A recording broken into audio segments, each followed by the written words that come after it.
નમસ્કાર દોસ્તો એક બહુ જ નાની ભૂલ જે અમે કમરના જે દુખાવાના દર્દીઓ હોય છે તેમનો એક્સરે જ્યારે પણ થતો હોય છે ત્યારે અમે જોતા હોઈએ છીએ।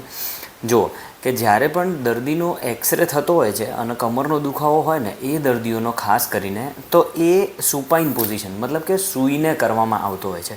તમને એક લોજિકલી એક વસ્તુ કહું કે જ્યારે પણ તમને દુખાવો થાય કોઈ પણ કમરના દર્દી હોય તો યુઝ્યુઅલી એમને દુખાવો તમે વધારે ઊભા રહો ત્યારે થતો હોય અથવા પછી જ્યારે પણ બેસો આ રીતે ચેર પર બેસ્યા હોય એટલે 10-15 મિનિટ બેસો ને તમને દુખાવો થવા માંડે। મોટા ભાગે એવું હોય છે કે જ્યારે સૂતા હો ને ત્યારે કમરનો દુખાવો ઓછો હોય છે।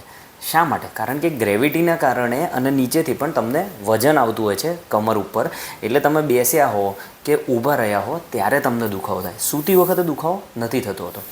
બીજી વસ્તુ, જ્યારે પણ તમે ઊભા રહો એટલે જો કોઈ ઇન્સ્ટેબિલિટી હોય મતલબ કે મણકા એકબીજાની ઉપર ખસતા હોય તો એ થોડી વખત રહીને તમારા વજનના કારણે મણકા એકબીજાની ઉપર ખસવા માંડે છે અને તમને દુખાવો થવા માંડે છે। તો આ બે મેઇન વસ્તુ છે, એના કારણે તમારે ઊભા રહીને જ એક્સરે કરાવવો જોઈએ। ક્યારેય પણ તમને કમરમાં દુખાવો હોય અને તમને તમારા ડૉક્ટર સાહેબે એક્સરેનું કીધું હોય, તમે ક્યાંય રેડિયોલોજી સેન્ટરમાં એક્સરે કરાવવા માટે ગયા હો તો તમારે ડેફિનેટલી કહેવાનું કે અમારે ઊભા એક્સરે કરાવવો છે। સૂઈને એક્સરે કરાવવાનો 99.99% કોઈ જ ઇન્ડિકેશન હોતું નથી।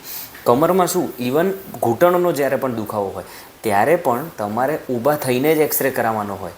સૂતા કમરમાં ઘૂંટણમાં કોઈ પણ જગ્યાએ દુખાવો થાય કે એ જગ્યાએ વેઇટ આવે તેની શક્યતા બહુ ઓછી કહેવાય છે। આને વેઇટ બેરિંગ એક્સરે કહેવાય છે। મતલબ કે જ્યારે પણ તમે ઊભા રહો અને તમારા જોઈન્ટ સાંધા ઉપર કે કમર ઉપર જ્યારે જોર આવે ત્યારે એક્સરે થાય એને વેઇટ બેરિંગ એક્સરે કહેવાય છે। તો હંમેશા એક્સરે તમારે ઊભા કરાવવો જોઈએ। ધન્યવાદ।